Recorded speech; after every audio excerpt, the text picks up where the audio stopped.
welcome back. We are super excited today to dive a little bit more into our movement and mental health theme. And this week, we're going to be talking specifically about how movement can heal our brain. There's a lot of interest in brain health, and especially when we're talking about mental health, it's very closely correlated. And then we also wanted to check in about our challenge. So, this month's challenge is to move your body every day for 1 mile. I have been struggling a little bit, not being 100% consistent, but feeling like I'm doing a lot more movement than I was before the challenge. So, keep going. Remember, it's progress, not perfection. And Lena, how's it been going for you? Good. When we talked on a previous episode about tracking the mile, I've been able to be much more conscious about getting my steps in every day. And because my mile is about 2,300, I end up doing sometimes 4 miles a day. That's not often, but sometimes 4 miles a day. And it just has helped me keep it more in the forefront of my brain so that I have more awareness. And I remember when you and I were talking last spring about the idea of intention behind what we're trying to accomplish. And so I have a lot more intention, which we know from the literature also increases benefits. That's awesome. I Mhm. love it. I was just thinking for listeners who don't have a Fitbit or don't have the Apple Watch, if you do have a cell phone and you have it in your pocket or your fanny pack or your purse, it will, if you turn on the health portion of your phone app, it will track your steps. So just remember that there's lots of different ways to track your steps. You can also get an old school, is it a pedometer? Is that what it's called? Yep. Where it tracks your steps? Yep. Yeah, I've seen them. They're not very Yeah. expensive. So, No, they are it not. They're usually under $20. And I remember using that. I remember using pedometers in the 90s before we had smartphones. exactly. Yeah. So, awesome. Good job, Lena. Yes. Thank you. Okay, so let's dive in. So, the brain. I love the brain so much, and Lena is so well versed on the brain. And so, I'm actually really excited about this episode. How does movement heal our brain? Movement heals our brain in a couple of different ways. So one way is, as we mentioned in an earlier episode, is it increases blood flow to all of the parts of your brain. And what we are particularly interested in our work is increasing blood flow to the prefrontal cortex, because that is where your wisdom, your logic, your accurate perception, all the higher functioning that we have comes from our prefrontal cortex. So moving your body and increasing blood flow but benefits your whole brain but also your prefrontal cortex. One of the articles I was looking at the other day talked about how if you have anxiety, being able to get into an aerobic state on a consistent basis can mimic some of the symptoms of anxiety, including the increased heart rate and the increased or more rapid breathing. And the idea in this article was that if you have anxiety, then moving your body to an aerobic state can actually help desensitize your body to those symptoms. And I thought that was really powerful and very wise. Another way that movement helps is it gets us more motivated, actually. So I remember listening to a podcast earlier this year that you had suggested, and the podcast presenter talked about how the best thing to do for motivation is just to move. And it doesn't really matter how you move, but just to move, because as soon as you are um, stepping into any kind of movement, your dopamine starts becoming activated, and the motivation oftentimes will follow the movement.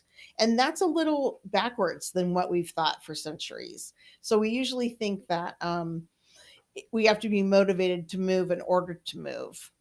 And that research shows that moving can increase motivation. So there's a lot of positive benefits.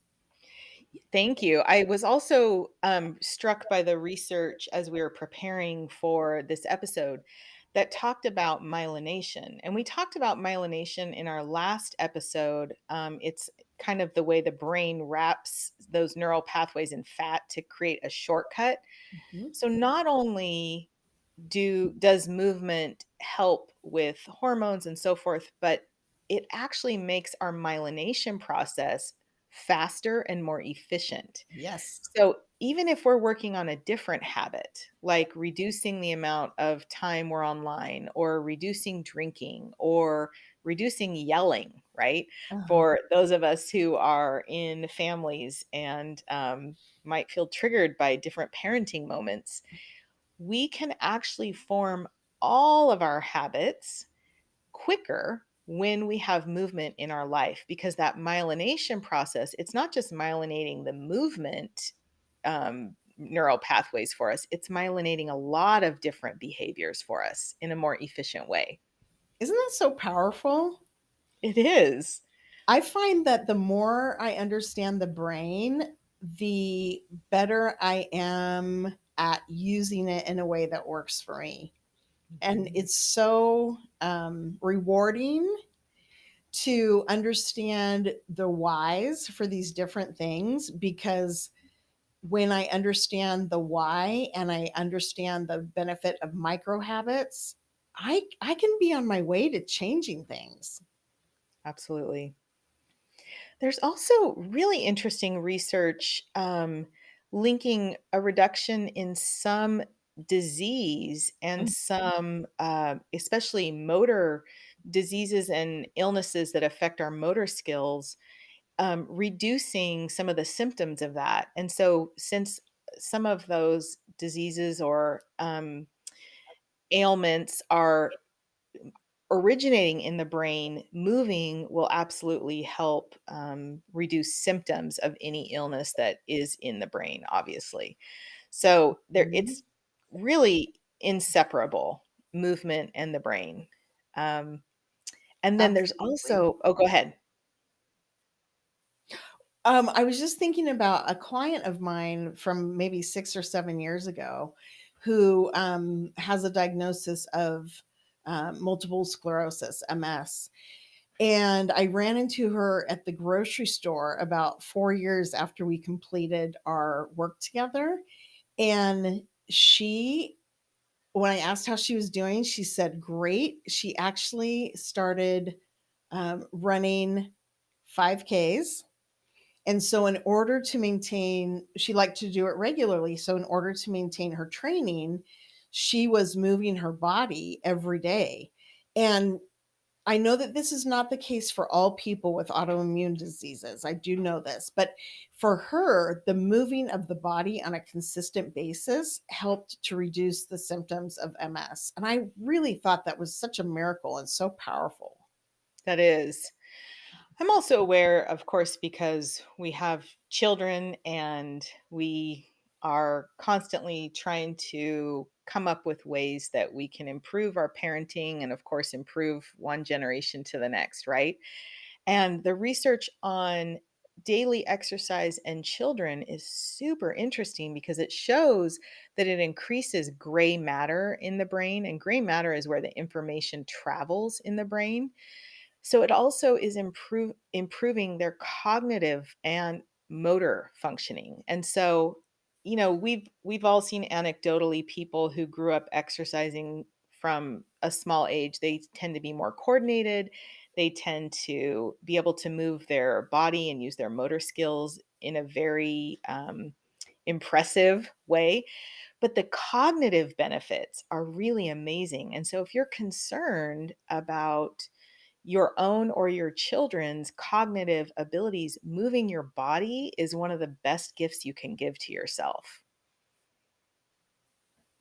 That is wonderful. I'm thinking of when one of your kids would get dysregulated, you and Kevin were really pulling your hair out trying to figure out how to help. And so you started having him run. You lived in the gated community at the time, so it was safe, but you started having him run down the street to three houses down and then run back to the house. And it was fascinating to me at the time to see how much that helped his regulation.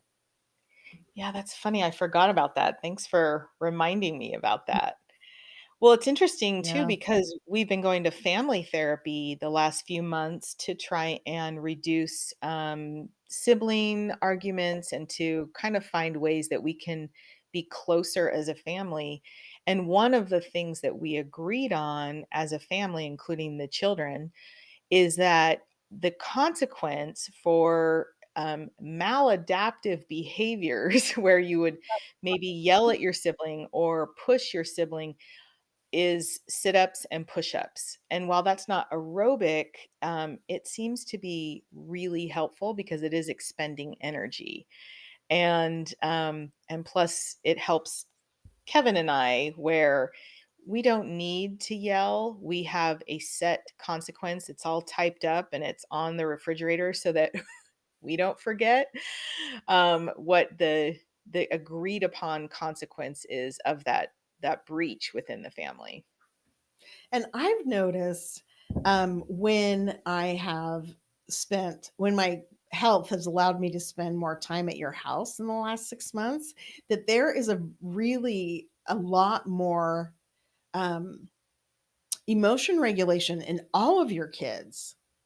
And Thank it's you. really great to see because some of your kids have physical disabilities that just on their own contribute to emotional dysregulation. And it's been really fun to watch your teenagers become more cooperative and more adaptive in their exchanges with each other. I've loved it. Thank you. I have noticed that as well. I'm really proud of them and I'm proud of us for seeking another set of tools for our tool belt as a family. And there was a lot of resistance to it from some of the family members, but it's been really helpful. And again, those micro steps, let's just go to the appointment and see what happens. And if it's just a total loss, then we can decide it's not worth it. Right. So that was a micro step to get us into the appointment. But ultimately, coming back to moving our bodies and how it heals the brain, I think it's super instructive that the therapists that we see encouraged us to choose movement as a consequence and not as a punishment, but as a natural, hey, you have all this extra energy. You have enough energy to try and push someone because you're activated. Let's put that energy into push ups or sit ups. And not because push ups and sit ups are bad and we want a negative association, but because it will expel that extra energy and help kind of re regulate us. Yes, and I've seen you and Kevin in action. So if somebody is dysregulated and says something that's not kind, you two just very matter of factly say that'll be 10 push-ups. And because you guys have been consistent on that, and you talked about putting it on your fridge, there's not any arguing basically anymore against the push-ups. And in terms of how we can use that information as adults, um, that ties in with how our brain will argue with us because the brain is resistant to change. And that, again, your best bet for encouraging new habits is to start small and then just do that small thing over and over and over again for several weeks. And I love that our brain has neuroplasticity and that we can heal our brains and that we can change the way our brain is wired. It's just miraculous to me. It is. And I love that you brought up neuroplasticity because that is a term we've talked about before, but I think it needs highlighting once again. And that term implies that we can heal our brain. We can change our Absolutely. brain. Our brain is not static as was thought for hundreds of years. It is um, changeable, malleable, And we can direct those changes through something as simple as moving our body. Very encouraging. Okay, well, thank you so much for joining us. And please tag us and let us know how you're doing on the 30-day challenge. We're so excited about this. And I'm going to be more consistent this week so I can give a great report for our next episode. Take care.